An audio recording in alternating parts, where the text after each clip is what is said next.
যারা হচ্ছে তাদের একটা বন্দর দরকার, যেটা তাদের চোখ আছে, কিন্তু আমাদের চিটং যে বন্দর, আমাদের প্রধান বন্দর, সেটার দিকে তাদের চোখ আছে।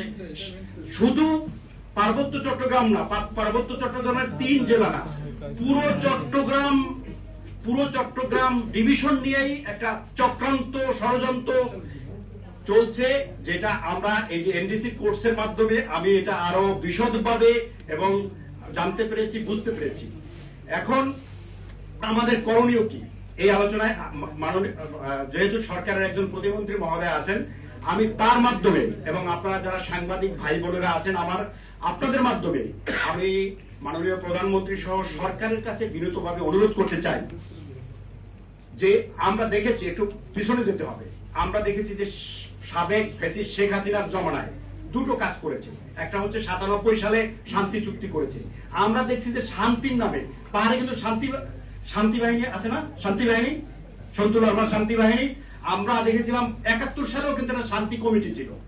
এইসব শান্তির নামে যে সব বাহিনী আছে, এরাই হলো অশান্তির মূলে আছে এরা। তো এই শান্তি বাহিনী, শান্তি কমিটি, তো এরা আমরা দেখলাম যে 97 সালে শান্তি চুক্তি হলো এবং শেখ হাসিনা শেষবার ক্ষমতায় যখন ছিল তখন তিনি আরেকটা অপকর্ম করেছেন। এই অপকর্মের কারণে শেখ হাসিনার 10 বার ফাঁসি হওয়া উচিত। সেটা হচ্ছে এই যে রোহিঙ্গা সম্প্রদায়কে বাংলাদেশে আশ্রয় দিয়েছে, এইটা যে এই বাংলাদেশের টুটি চেপে ধরেছে, বাংলাদেশের স্বাধীনতার সার্বভৌমত্ব যে বিকিয়ে দেওয়া হয়েছে শুধুমাত্র সে একটা নোবেল পিস প্রাইজ পাওয়ার আশায়। এই যে রোহিঙ্গা সম্প্রদায় এখন 12 লাখ বা 14 লাখ আছে। এই সংখ্যা প্রতিদিন বাড়ছে এবং এদের কোনো কাজকর্ম নাই। আমি রোহিঙ্গা ক্যাম্পেও আপনারা যাদের যাওয়ার অভিজ্ঞতা আছে, আমার আছে, আমি কয়েকদিন আগেও গিয়ে এসেছি, প্রায় মাসখানেক আগে।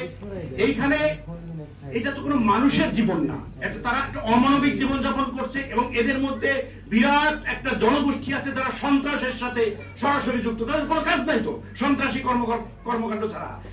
এইরকম একটা বিষ ফোড়া শেখ হাসিনা তৈরি করে গেছে বাংলাদেশের এই আমাদের গুরুত্বপূর্ণ, যেখানে আমাদের প্রধান পর্যটন স্পট হচ্ছে কক্সবাজার। এই কক্সবাজার, পার্বত্য চট্টগ্রাম এবং চট্টগ্রামকে নিয়ে যে ষড়যন্ত্র এবং বিদেশি শক্তির যে ষড়যন্ত্র, সেই ষড়যন্ত্রের সাথে আমি সরাসরি শেখ হাসিনা এই ষড়যন্ত্রের সাথে যুক্ত, এটা আমি বলতে চাই।